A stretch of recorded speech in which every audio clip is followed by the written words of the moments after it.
Artificial intelligence for people in a hurry. The easiest way to think about artificial intelligence is in the context of a human. After all, humans are the most intelligent creatures we know of. AI is a broad branch of computer science. The goal of AI is to create systems that can function intelligently and independently. Humans can speak and listen to communicate through language. This is the field of speech recognition. Much of speech recognition is statistically based, hence it's called statistical learning. Humans can write and read text in a language. This is the field of NLP, or natural language processing. Humans can see with their eyes and process what they see. This is the field of computer vision. Computer vision falls under the symbolic way for computers to process information. Recently, there's been another way, which I'll come to later. Humans recognize the scene around them through their eyes, which create images of that world. This field of image processing, which even though is not directly related to AI, is required for computer vision. Humans can understand their environment and move around fluidly. This is the field of robotics. Humans have the ability to see patterns, such as grouping of like objects. This is the field of pattern recognition. Machines are even better at pattern recognition because they can use more data and dimensions of data. This is the field of machine learning. Now let's talk about the human brain. The human brain is a network of neurons, and we use these to learn things. If we can replicate the structure and the function of the human brain, we might be able to get cognitive capabilities in machines.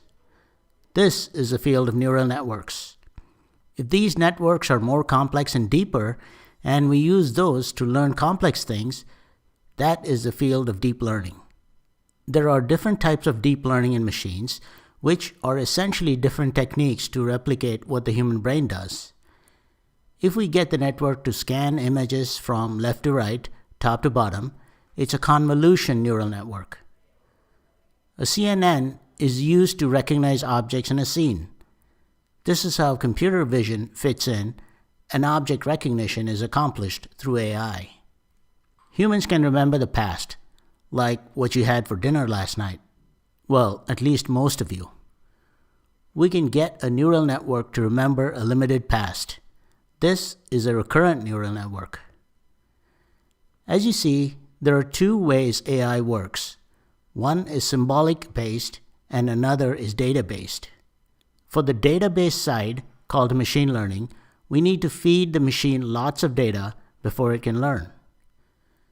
For example, if you had lots of data for sales versus advertising spend, you can plot that data to see some kind of a pattern. If the machine can learn this pattern, then it can make predictions based on what it has learned. While 1 or 2 or even 3 dimensions is easy for humans to understand and learn, machines can learn in many more dimensions, like even 100 or thousands. That's why machines can look at lots of high-dimensional data and determine patterns. Once it learns these patterns, it can make predictions that humans can't even come close to. We can use all these machine learning techniques to do one of two things: classification or prediction. As an example, when you use some information about customers to assign new customers to a group, like young adults, then you are classifying that customer. If you use data to predict if they're likely to defect to a competitor, then you're making a prediction. There's another way to think about learning algorithms used for AI. If you train an algorithm with data that also contains the answer, then it's called supervised learning. For example, when you train a machine to recognize your friends by name, you'll need to identify them for the computer. If you train an algorithm with data where you want the machine to figure out the patterns, then it's unsupervised learning. For example, you might want to feed the data about celestial objects in the universe and expect the machine to come up with patterns in that data by itself. If you give any algorithm a goal and expect the machine, through trial and error, to achieve that goal, then it's called reinforcement learning.